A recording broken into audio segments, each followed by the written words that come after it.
केंद्रीय गृह मंत्री अमित शाह का मध्य प्रदेश दौरा ग्वालियर के विकास एजेंडे के साथ साथ विंध्य क्षेत्र के सांस्कृतिक और ग्रामीण सरोकारों को भी जोड़ता नजर आया। ग्वालियर में उन्होंने अभ्युदय मध्य प्रदेश ग्रोथ समिट के मंच से 2 लाख करोड़ के निवेश, उद्योग और रोजगार का रोड मैप रखा, तो वहीं रीवा में बसावन मामा गौवंश वन्य विहार के जरिए गौ संरक्षण, पर्यावरण और ग्रामीण अर्थव्यवस्था को सशक्त करने का संदेश भी दिया।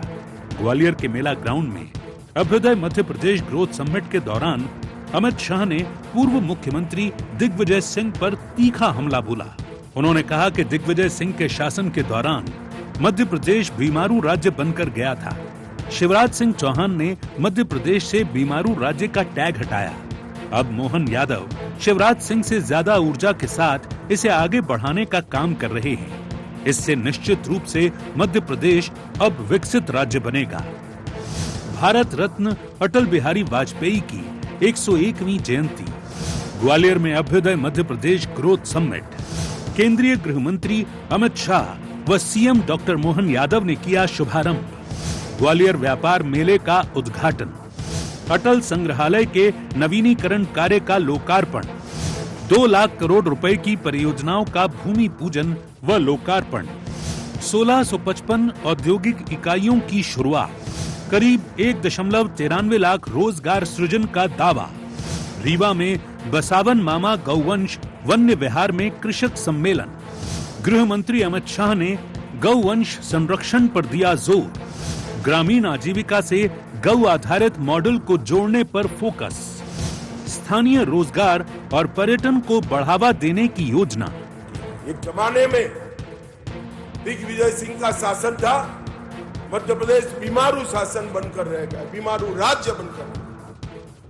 शिवराज जी ने मध्य प्रदेश पर से बीमारू का टैग हटाया। वो भारतीय जनता पार्टी के लंबे समय रहने वाले मुख्यमंत्री बने और अब मोहन यादव जी शिवराज जी से भी ज्यादा ऊर्जा के साथ इसको आगे बढ़ाने का काम कर रहे हैं। इससे निश्चित रूप से मध्य प्रदेश अब विकसित राज्य बनेगा। वहीं केंद्रीय गृह मंत्री अमित शाह के बीमारू राज्य वाले बयान पर कांग्रेस ने कड़ा ऐतराज जताया है। कांग्रेस नेताओं का कहना है कि दिग्विजय सिंह के कार्यकाल को बदनाम करने की कोशिश बीजेपी की पुरानी राजनीति का हिस्सा रही है। कांग्रेस ने दावा किया कि दिग्विजय सिंह के शासनकाल में सिर्फ 35,000 करोड़ का कर्ज था और आज ये 4.5 लाख करोड़ तक पहुंच गया है। उनके कार्यकाल में पंचायती राज को मजबूत किया गया, शिक्षा और स्वास्थ्य के ढांचे की नींव रखी गई और सामाजिक न्याय की नीतियों को प्राथमिकता दी गई। अगर ये बीमारू राज होता तो 10 साल मुख्यमंत्री नहीं थे दिग्विजय सिंह जी। उन्होंने जो गांधी सागर, इंदिरा सागर ये जो बनाए थे, जितने प्रोजेक्ट भी सड़क के तैयार किए थे वो 2005 के बाद साथ में आए। तो इनके जो विकास के काम थे उसका फायदा बीजेपी को, शिवराज सिंह चौहान को मिला। बेरोजगारी चरम पे है, महंगाई चरम पे, ये कहना बेमानी है कि मध्य प्रदेश इस समय विकसित है। बहरहाल केंद्रीय गृह मंत्री अमित शाह का मध्य प्रदेश दौरा विकास और सियासत दोनों मोर्चों पर बड़ा संदेश देता दिखाई दिया।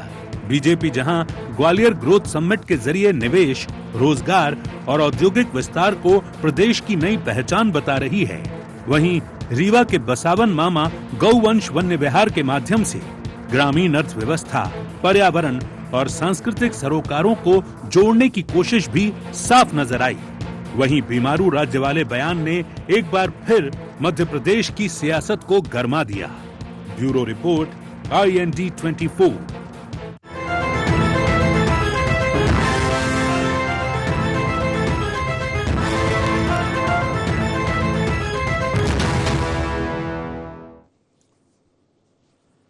नमस्कार, IND एजेंडे में आपका बहुत बहुत स्वागत है। मैं हूं योगी राज योगेश। एजेंडे में आज चर्चा होगी मोहन नंबर 1। असल में आज ग्वालियर में एक बड़ा प्रोग्राम हुआ। 2 लाख करोड़ के आसपास के निर्माण कार्यों का भूमि पूजन, शिलान्यास का बड़ा प्रोग्राम था।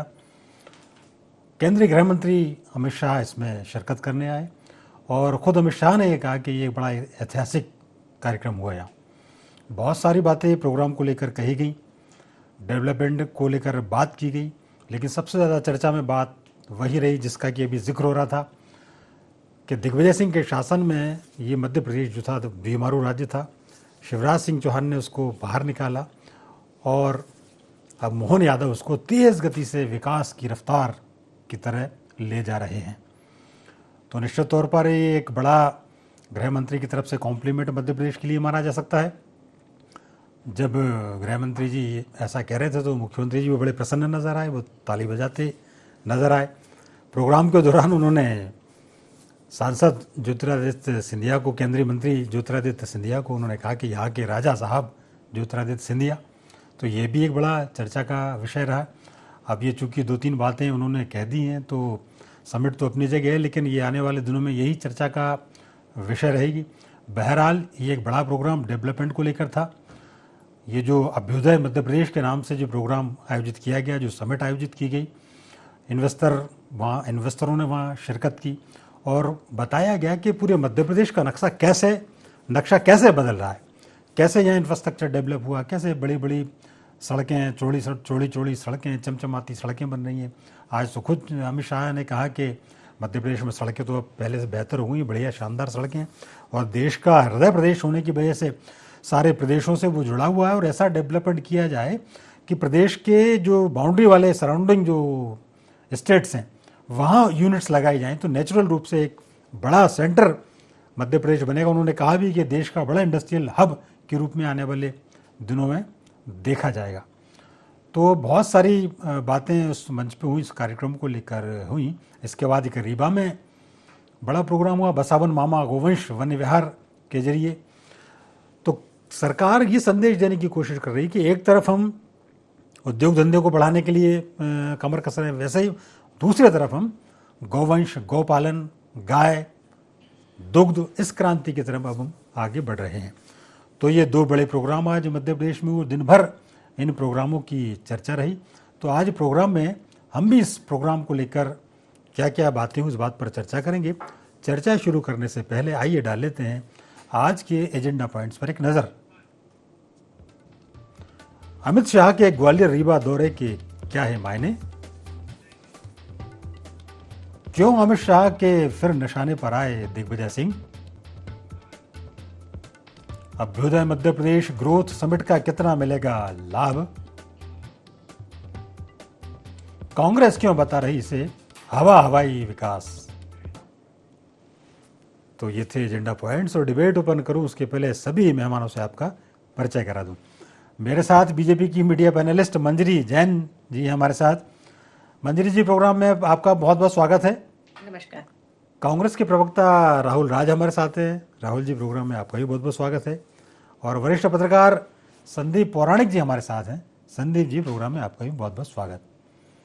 मंजरी जी, आज तो आपके लिए बड़ा दिन था, पार्टी के लिहाज से भी, मतलब देश के नंबर 2 के नेता, कद्दावर नेता, आला कमान, केंद्रीय मंत्री, गृह मंत्री अमित शाह जी आए और उन्होंने मध्य प्रदेश में जो काम चल रहे हैं उसको लेकर उन्होंने तारीफ भी की। उन्होंने मोहन सरकार के प्रयासों को सराहा और पिछले सरकारों का भी जिक्र करते हुए कहा कि ये बड़ी तेज़ गति से विकास की रफ्तार को मध्य प्रदेश को आगे ले जा रहे हैं। तो मैं आपके पॉइंट ऑफ व्यू से जानना चाहता हूँ, इस प्रोग्राम को लेकर 2 प्रोग्राम हुए आज, एक ग्वालियर का प्रोग्राम रहा और एक रीवा में गोवन्य विहार को लेकर प्रोग्राम हुआ। दोनों प्रोग्राम पर आपकी प्रतिक्रिया? सबसे पहले तो आज हमारे श्रद्धेय अटल बिहारी वाजपेयी जी, जो कि सुशासन की जिन्होंने आधारशिला रखी थी, उनको मैं कोटि कोटि नमन करती हूँ। और उनकी जन्मभूमि से आज ये संदेश गया है कि मध्य प्रदेश वो प्रदेश है जो औद्योगिक हब बनने जा रहा है। और देखिए, ये सिर्फ कागज पर या भाषण में कहने की बात नहीं है, ये दिखता है, जमीन पर करके दिखाया है। जिस तरह से डॉक्टर मोहन यादव जी जब मुख्यमंत्री बने उसके पहले दिन से उन्होंने कहा था कि मध्य प्रदेश को हम औद्योगिक हब के रूप में विकसित करेंगे, तो उस दिशा में वो लगातार काम कर रहे हैं। हमने देखा कि जिस तरह आज अमित शाह जी बोल रहे थे कि हर स्टेट की बॉर्डर पर जो शहर है वहां औद्योगिक इकाई लगना चाहिए, तो हमने ये देखा कि कहीं ना मध्य प्रदेश में जो कॉन्क्लेव हुए वो अलग अलग जगह पर हुआ, जैसे धार में हुआ, जैसे रीवा में हुआ, तो अलग अलग पूर्व पश्चिम उत्तर दक्षिण चारों तरफ किए गए और मध्य में भी किए गए। तो कहीं ना कहीं ये एक रोड मैप है, पूरा प्लानिंग के तहत जो है मध्य प्रदेश को विकसित किया जा रहा है। अब जब पिछले कार्यकाल की जब बात उन्होंने की तो मैं उस पर जरूर रोशनी डालना चाहूंगी कि हमें वैसा मध्य प्रदेश मिला था जहाँ टूटी फूटी गड्ढे वाली सड़कें हुआ करती थी, जो कि सिर्फ 60,000 किलोमीटर थी। हमारे पास बिजली नहीं थी, बिजली की हम देखते थे कि 24 घंटे तक बिजली कटौती होती थी, रात भर लोग मच्छरों से कटते थे, बच्चे सो नहीं पाते थे। हमने वो दौर देखा है और योगेश जी आप इस बात से मना नहीं कर सकते क्योंकि हमने वो तकलीफ को झेला है। तो बिजली नहीं थी, सड़क नहीं थी, पानी नहीं था और कोई निवेश नहीं था। तो कहीं ना कहीं मध्य प्रदेश जो है वो बीमारू राज्य में था और अति पिछड़ों में आता था।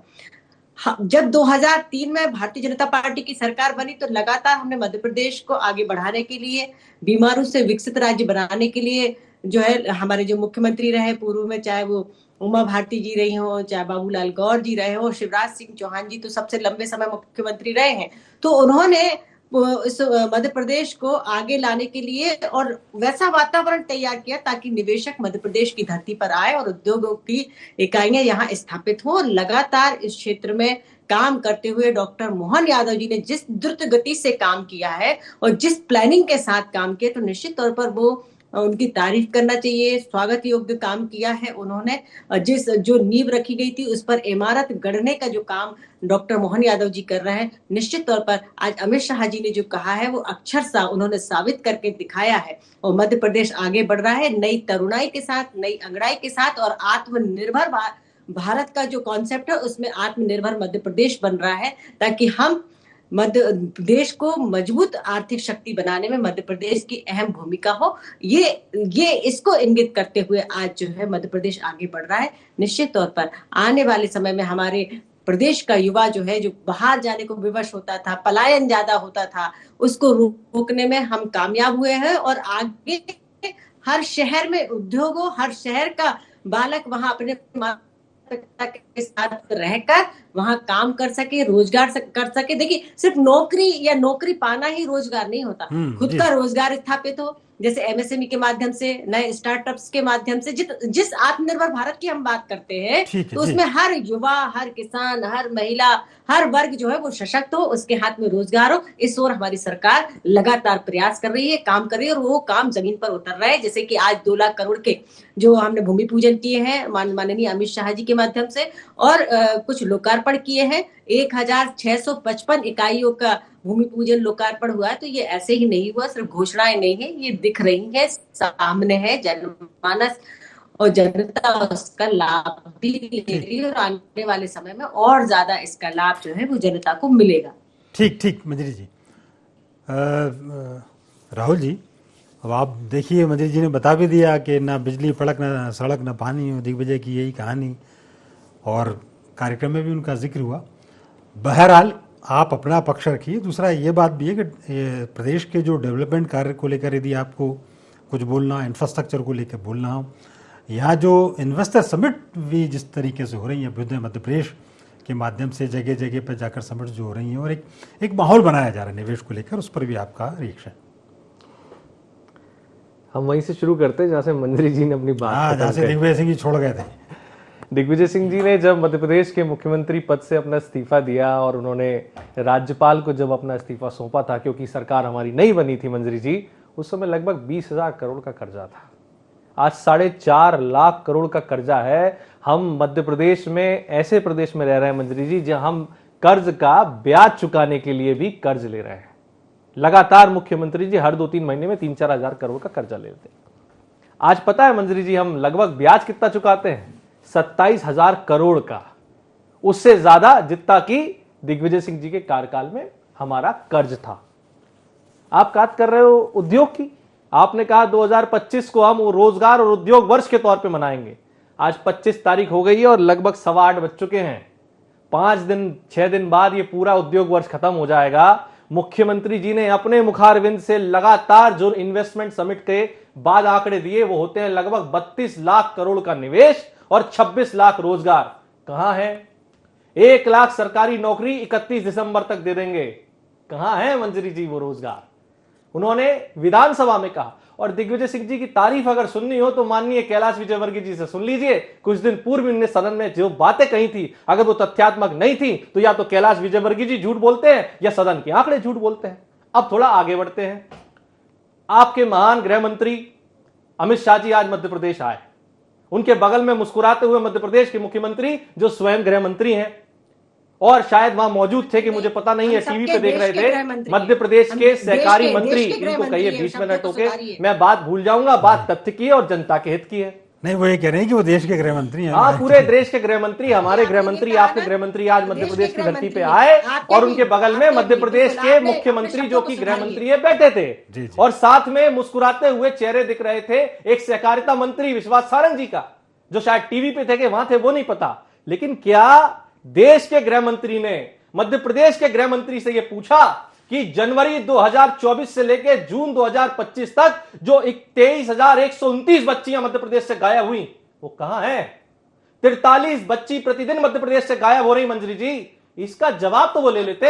ये तो खुद एनसीआरबी का आंकड़ा है, केंद्र सरकार का, कोई व्हाट्सएप यूनिवर्सिटी का ज्ञान नहीं है। ये बात पूछनी चाहिए थी। और लगातार बच्चियों का शोषण हो रहा है, पुलिस की वर्दी फाड़ी जा रही है, पुलिस को गोली मारी जा रही है। यह गृह मंत्री को पूछना चाहिए था, राज्य के गृह मंत्री से। और वो सहकारिता के मंत्री जो कल कह रहे थे कि इस प्रदेश के किसानों की कर्ज माफी फर्जी किसानों की हुई, उनका भी मैं बता दूं, मध्य प्रदेश में 26,95,381 किसानों का 11,640.96 करोड़ का कर्ज माफ हुआ। ये कमल पटेल ने कहा है विधानसभा में, जो कृषि मंत्री हैं, और वो कह रहे हैं फर्जी किसान। ये तो वही बात हो गई।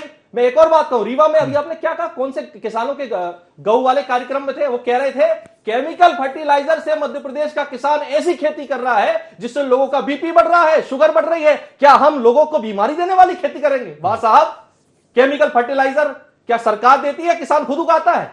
जो लागत बढ़ती है जैविक खेती से, उसके लिए बाजार कौन देगा? ये तो वही बात हो गई कि बंसीलाल जी ऐसा गेहूं लगाएंगे कि 1 बीघा में 50 कुंटल गेहूं निकल आएगा और मैं गुड़ की खेती करने लगूंगा, तो वो गुड़ का बीज हमें दे दो और वो बंसीलाल जी का बीज हमें दे दो।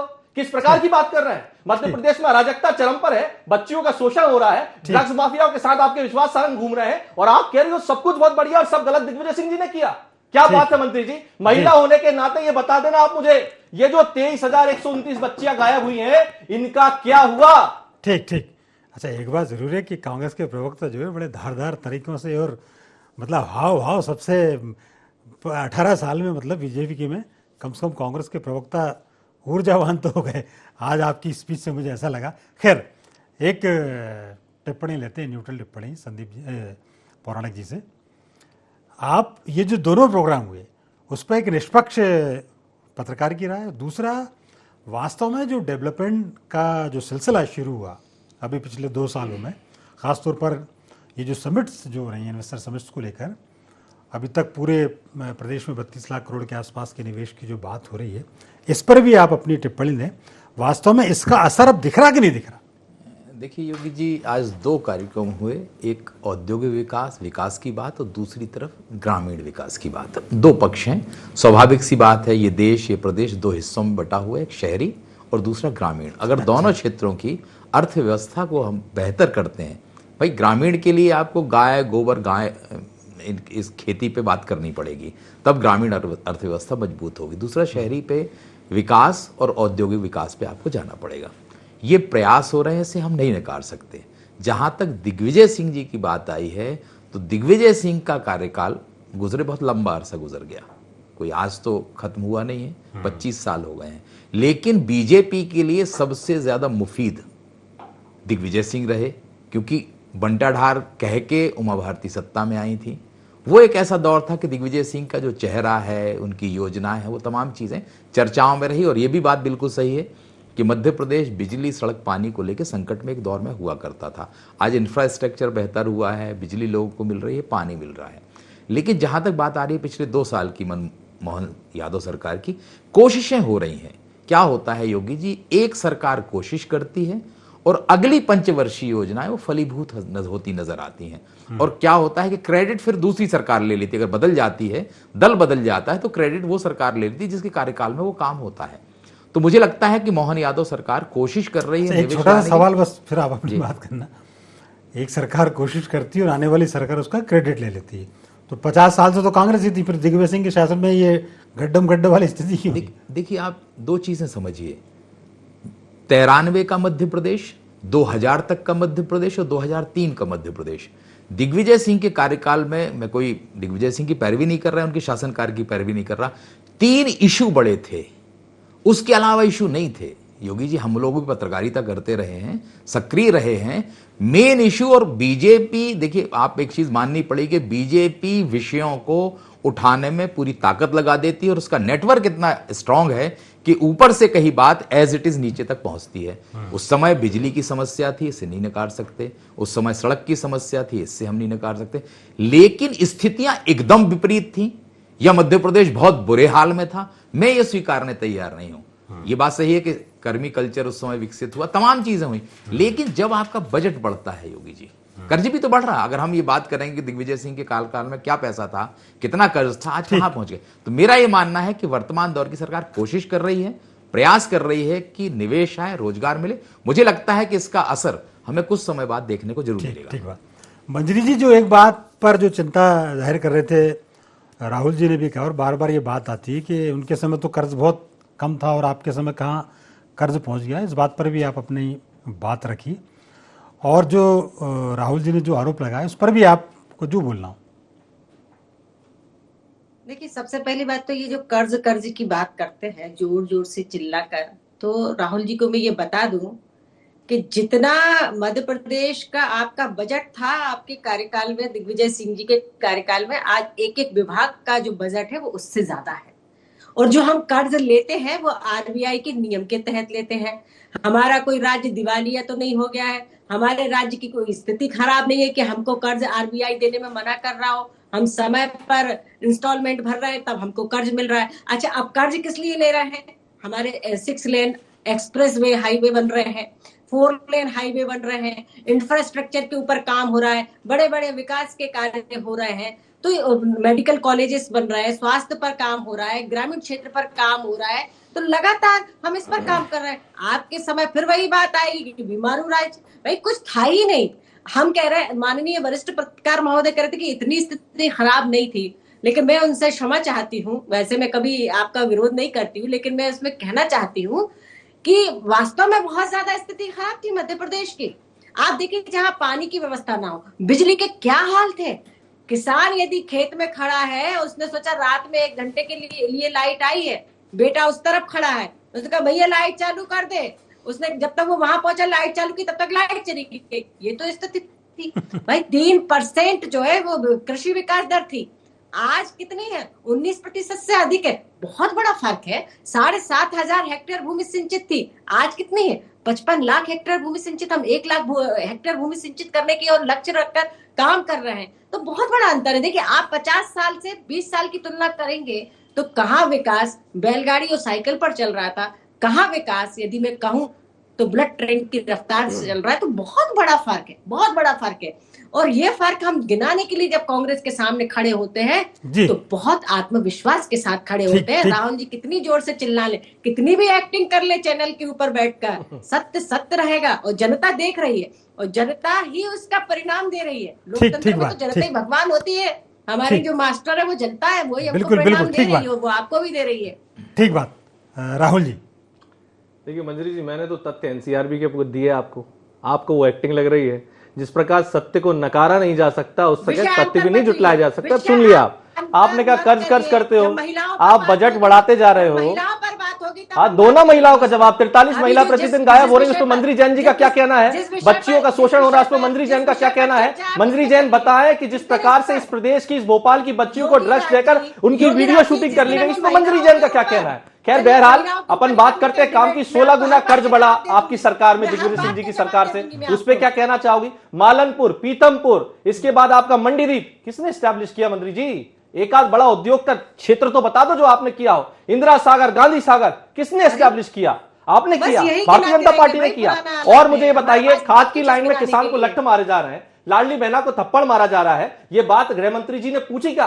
राज्य के सहकारी मंत्री विश्वास सारंग से, वो तो केंद्र के सहकारी मंत्री हैं, उनको चिंता हो रही है इस बात की। और मुझे ये भी बताया, रटा रटाया क्या है? मध्य प्रदेश के किसान अतिवृष्टि की राहत राशि न मिलने से आत्महत्या कर रहे हैं कुछ सीएम के जिले में, आप कह रहे हो रट्टी रट्टा नहीं ये और आप कह रहे हो सड़क की बात योगी राज जी, 90 डिग्री का पुल, मेट्रो का पुल कभी भोपाल में खोद रहा है, कभी बड़ा कर रहे हो, कभी छोटा कर रहे हो। आपका मंत्री कह रहा है सड़कें हैं तो गड्ढे तो होंगे, इसकी बात कहो। बिजली इतनी सरप्लस है कि हम दिल्ली मेट्रो दे रहे हैं, लेकिन 10 घंटे लगातार किसान को नहीं दे पा रहे। क्या बात कर रही हो आप? एक अंतिम टिप्पणी ले लेते हैं क्योंकि समय बहुत कम है, खत्म लगभग है।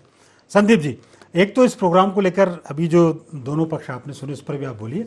एक खास बात जो प्रोग्राम में हुई, जो ज्योतिरादित्य सिंधिया जी को लेकर जो उन्होंने राजा साहब संबोधित किया और मुख्यमंत्री जी की भी प्रशंसा की, निश्चित तौर पर ये कार्यक्रम के दौरान कही गई बात है, जैसा उन्होंने पाया वैसा उन्होंने कहा होगा, पर ऐसा तो हो ही नहीं सकता कि ऐसे बयान आए और फिर उस पर बातें ना हो। और ये मुझे ऐसा लगता है कि भी ये दूर तलक जाएगी। इस पर भी आप अपनी राय दीजिए। मैं मंजरी जी का बात का जवाब नहीं दूंगा। हम लोगों ने पत्रकारिता 94-92 से 2003 तक की है, करीब से देखा है। मैं पहले कह रहा था बिजली, सड़क, पानी 3 मुद्दे थे जिनके साथ चलते सरकार आई। बाकी चीज़ों से मैं तुलना करने आऊँगा तो बात अलग हो जाएगी, चाहे अपराध हो चाहे कर्ज, तमाम चीज़ पे नहीं जाऊँगा।